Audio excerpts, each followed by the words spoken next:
Hey guys, welcome to Project Build.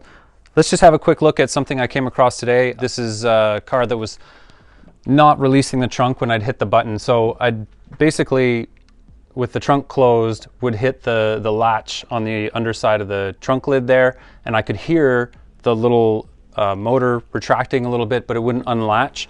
So having a look at the trunk lid here, you can see that I've already got everything apart, and this is the rod that goes to the little actuator motor, which is behind here.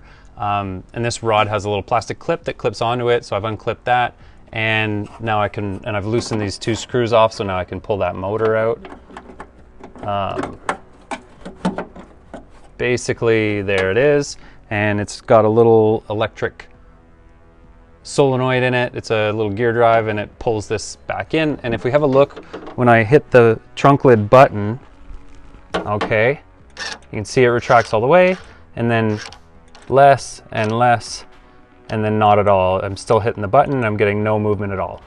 I figured it was probably an issue with this motor here, so I was able to go to the junkyard and grab another little solenoid, and I've got it here.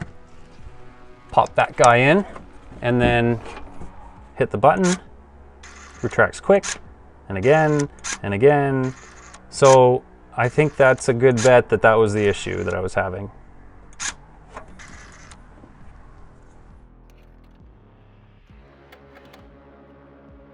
Now I've just got my solenoid back in place. I'm going to tighten those two screws down.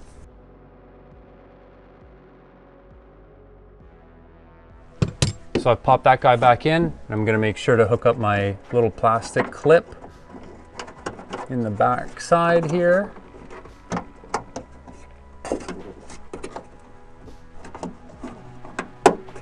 So I've got that guy, everything done back up. We'll just test it out before I put the whole back end of the car back together.